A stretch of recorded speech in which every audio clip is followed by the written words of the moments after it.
तर नमस्कार, मी स्वाती विनोद भिंगारदिवे पहिल्यांदाच लीड करते. इथेच मोठा श्वास सुटतोय खरं तर माझा. मी 5-6 वर्ष झालं काम करते. कॉलेज डेजपासून म्हणा, नाटक, शॉर्ट फिल्म्समध्ये छोटी मोठी कामं, सिरियल्स पण बऱ्याच केल्यात, त्यात छोटे मोठे पात्र केलेत. प्रत्येकाची इच्छा असते एकदा तरी लीड करावं, लीड करायचं आणि इतक्या वर्षांनंतर खूप खूप वाट बघून आत्ता ते स्वप्न पूर्ण होतंय. आता ते हातात आलंय तर ऑब्व्हियसली मी प्रॉमिस करते की मी ते शेवटपर्यंत छान घेऊन जाणार आहे. पण लिहिलेलं असतं ते नशिबाच्या आधीही नाही मिळत आणि नंतरही नाही, ते वेळेत मिळत. आणि मला वाटतं की आत्ता ही परफेक्ट वेळ जुळून आली आहे स्वातीला वृंदा भेटण्याची. तर आता आली आहे माझ्या हातात वृंदा. म्हणून आधी तर सन मराठीचं खूप खूप खूप थँक्यू. तिथे हेड्सपर्यंत मी अजून पोहोचू शकले नाही, पण पल्लवी मॅम, वैभव सर, ऋतुजा मॅम या सगळ्यांना थँक्यू. आणि खूप मोठा थँक्यू अजय सरांना, सरांच्या पूर्ण टीमला. हे सगळे डिपार्टमेंट्स आहेत, तर मी प्रत्येकाचं नाव नाही घेऊ शकणार, पण हिला ऑडिशनला बोलवूयात ह्या माणसापर्यंत, म्हणजे सोहमने बोलवलं होतं त्या माणसापासून सन मराठीपर्यंत सगळ्यांना खूप थँक्यू. तुम्ही एवढ्या विश्वासाने माझ्यावर ही जबाबदारी दिली आहे आणि मी प्रॉमिस करते की मी ती 100% पूर्ण करेन. नमस्कार सगळ्यांना. हो, माझं सनवरती पुनरागमन होतं आहे आणि ह्याच्यापूर्वी संत गजानन शेगावीचे या मालिकेतनं अगदी गजानन महाराजांची शिष्या साध्वी असा एक रोल मी केला होता. आणि मला एका वेगळ्या गोष्टीसाठी थँक्यू असं म्हणायचं, कारण एखाद्या कलाकाराला आपण जेव्हा एखाद्या धाटणीच्या भूमिकांमध्ये बघतो तेव्हा त्याच पद्धतीने त्याच्याकडे बघितलं जातं. तर गजानन महाराजांची शिष्या ते कम्प्लीट खलनायिका हा एक माझ्यावर वेगळा विश्वास दाखवल्याबद्दल सन मराठीचे खूप खूप धन्यवाद. सनमध्ये काम करताना मला ह्याच्या आधी आणि त्या भूमिकेसाठी मला नॉमिनेशन देखील मिळालेलं होतं.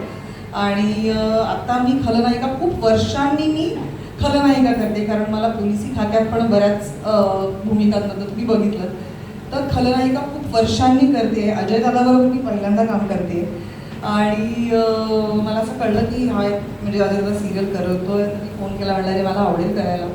आणि सगळं जुळून आलं, कारण योग यावा लागतो असं मला वाटतं एखादी छान भूमिका तुमच्या वाट्याला यायला. तर ही भूमिका माझ्या वाट्याला आल्याबद्दल मी ग्रेटफुल आहे. थँक्यू म्हणते मी सन मराठीला, अजय दादाला, आमच्या अख्ख्या टीमला. आणि आय एम व्हेरी एक्सायटेड की खूप वर्षांनी खलनायिका मी करते आहे. तर शिवाय सस्पेन्स हो, आणि आपल्याला डेली सोप्समध्ये किंवा दैनंदिन मालिकांमध्ये एक वेगळ्या धाटणीची सवय झालेली असते. तर तो सगळा ड्रामा तुम्हाला बघायला मिळणार आहे, पण तुम्ही बघितलं असेल तर एक लुक, ट्रीटमेंट किंवा ज्या पद्धतीने ह्या मालिकेला काय म्हणू आपण क्राफ्ट केलं गेलंय तो फार वेगळा आहे. म्हणजे आम्हाला सुद्धा आपल्याला सतत काहीतरी नाविन्य हवं असतं, आपण म्हणतो काहीतरी वेगळे पण हवं असतं. तर ते ह्या तिन्ही प्रोमोजमध्ये पण जाणवतं आहे. आणि अगदी खरं खरं तुम्हाला सांगायचं तर जितका सस्पेन्स प्रेक्षकांसाठी आहे तितकाच आमच्यासाठी सुद्धा आहे. म्हणजे आम्हाला सगळ्याच गोष्टींची उत्तरं अजून माहिती नाही आहेत. तर ती एक वेगळी मजा आहे, म्हणजे ते कसं अनफोल्ड होणार हे बघणं जास्त इंटरेस्टिंग असेल असं मला वाटतं. माझी या मालिकेतली भूमिका खूप वेगळी आहे. मी आत्तापर्यंत केलेल्या सगळ्या भूमिकांपेक्षा वेगळी आहे. मी एक प्रेमळ आजीचा रोल करते. मी हेड ऑफ द फॅमिली आहे जसं त्यांनी सांगितलं. प्रेमळ आहे.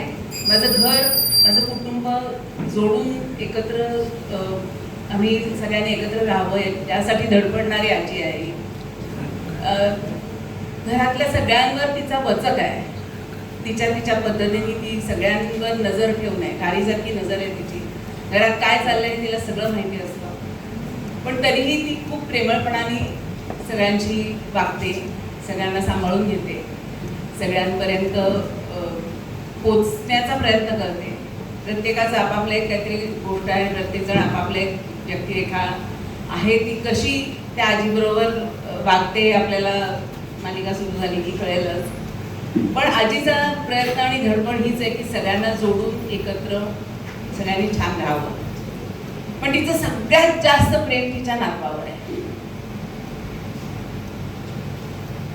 आणि तो नातू कोण असणार आहे हे आपल्याला पाहायला मिळणार आहे रोज रात्री 6 जुलैपासून हा. रात्री पावणे प्रत्येक बाईला आपली सत्ता हवी असते, प्रत्येक बाईला हवी असते. तर मला वाटतं हे जे कुटुंब आहे, जे कुटुंब तुम्हाला प्रोमोमध्ये दिसतं त्याच्यामध्ये जसं जानकी आजी जशी आहे तर तिची जरब आहेच, पण कुठेतरी घरात मला माझी सत्ता हवी आहे, माझं ऐकलं पाहिजे, जे सगळ्या बायकांना हवं असतं खरं तर, व्हेरी ऑनेस्टली.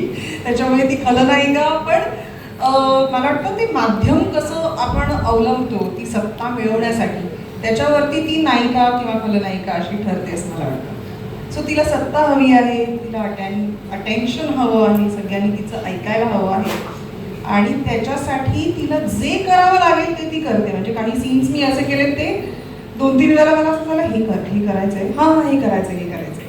इतकी उग्र आहे ती असं मला वाटतं, ती खूप उग्र आहे. आणि म्हणजे आता हे मला जाणवतंय की ही म्हणजे आपण सगळ्या पत्रकारांची गप्पा मारत असताना सुद्धा किंवा प्रोमो बघत असताना सुद्धा सगळे फार कमी हसतात आणि एकटीच हसते. म्हणजे एक तो सस्पेन्स म्हणा किंवा तो थरार म्हणा, एक कुठेतरी तो एक वाईब जे क्रिएट होतं ना, एक काहीतरी गूढ आहे, काहीतरी असं आहे जे अनाकलनीय आहे. आणि जसं आता संग्राम म्हणाला तसं की ज्यावेळेला एखादी गोष्ट तुम्हाला अशी अर्धवट दाखवली जाते किंवा नाही म्हटली जाते तेव्हा ती जाणून घ्यायची जास्त इच्छा असते. सो मला वाटतं ते जो एक ट्रिगर पॉइंट आहे तो छान वर्क झालेला आहे. नमस्कार. प्रोमो बघितला, सगळ्यांनीच बघितला. तुम्हाला काय वाटलं प्रोमो? सगळ्यांना कसा वाटला प्रोमो? आवाज नाही येते? खूप छान. आवाज नाही येते? हां, बस. तर तसंच हा काय थरारक प्रवास आहे एका सामान्य स्त्रीचा, जी एका तिच्या फॅमिलीबरोबर, एका कुटुंबाबरोबर छोट्याशा गावात राहते आणि सुखी चांगलं जीवन सुरू असताना एक अचानक संकटाची चाहूल लागते. तिचा नवरा तिथून जातो आणि अख्खं जग तिला काही समजवत आहे की बाबा तुझा नवरा गेलाय. पण ती मान्य करायला तयार नाही आहे. एक साधी गावातली मुलगी आणि ती आपल्या नवऱ्याला शोधायला, त्याचं काय झालं आहे त्याचे असंख्य प्रश्न घेऊन या मुंबईत येते आणि या मुंबईमध्ये तिचा एक थरारक प्रवास सुरू होतो आणि ती एका या सगळ्या पात्रांना भेटते आणि मग नंतर काय काय गोष्टी उलगडत जातात. आणि हे काय म्हणतोय मी, सत्यवान आणि सावित्री, जसं सावित्रीला माहिती होतं की आपले प्राण यमाकडनं परत आणले, पण इकडे या सावित्रीला माहितीच नाही आहे की यम कोण आहे. तर ती त्या यमाच्या शोधात, आपल्या नवऱ्याच्या शोधात इकडे आलेली आहे मुंबईमध्ये. आणि कसा हा प्रवास उलगडत जाणार आहे गोष्टीतून. सस्पेन्स थ्रिलर असल्यामुळे फार काही सांगता येणार नाही, पण प्रत्येक एपिसोड उत्कंठावर्धक असेल तसंच त्यांनी लिहिलं आहे स्वप्नीलनी आणि मामीने डिझाईन